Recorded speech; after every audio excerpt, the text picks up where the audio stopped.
Contestant number 4.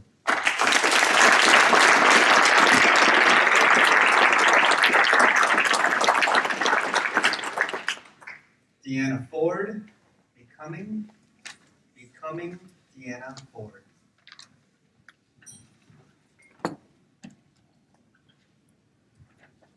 I didn't die. I didn't fully crash. But Mr. Toastmaster, fellow Toastmasters, and distinguished guests, there were definite skid marks. It was a Sunday afternoon in Brandon, Manitoba.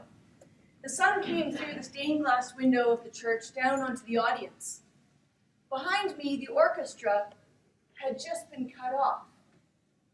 I continued to hold my note on my trumpet because I was about to start my cadenza. Now, if you don't know, a cadenza is a bit of music that a soloist plays by themselves to show off. Mine had a wee glitch. As I was holding my note, I realized that I was the only one in the church experiencing a level 10 earthquake. I went down to my low note, and a woman near the front looked away. Time stopped for me in that moment because I realized nobody was going to do anything until I played the next few lines of my music all by myself to show off. I held my note, and then it came to me a voice, my teacher's. Take a big breath and blow through it.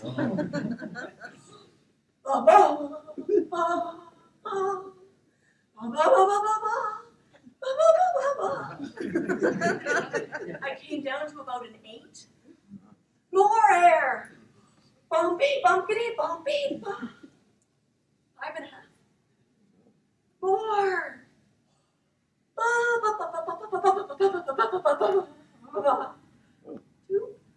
The orchestra came in, we held the note, and we stopped.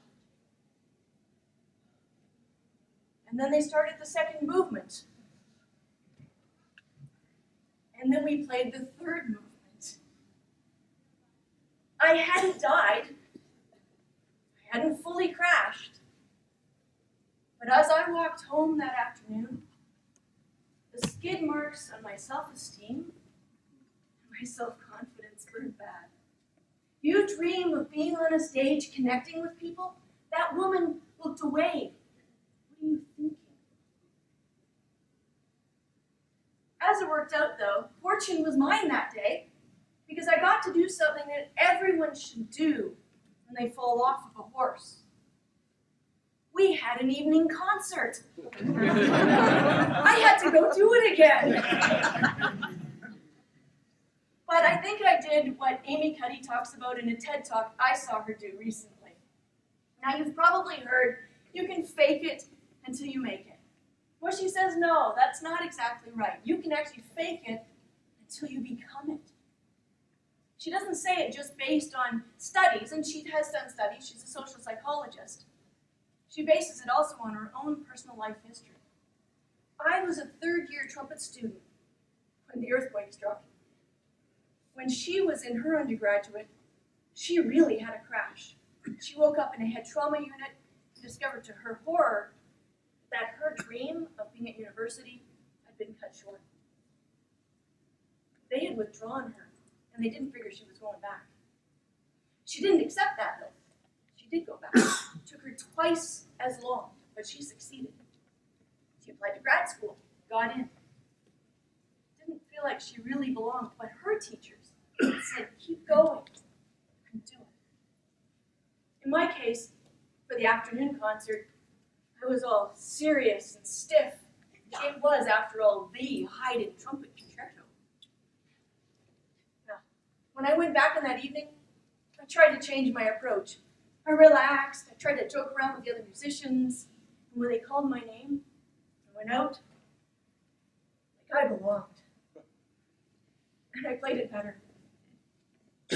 Whenever you try to do something in life that's beyond what you've done before, you're going to run into bumps, get some bruises. maybe some skid marks, and they're not fun. But they're important. They're kind of a good sign in a way that you're pushing the limits of what you can do. They're also really good learning opportunities. I learned that when I apply my training, it works.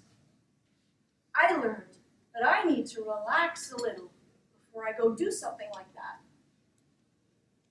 And I learned I can shake like a leaf in front of 150 people and still come back. T.S. Eliot says, only those who dare to go too far can ever find out how far they can go. What is your too far dream? What's your too far dream? Have you got one? Is it a bit dusty? Are you afraid to acknowledge it?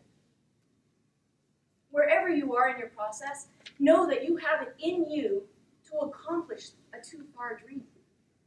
And Amy says you can fake it until you become it.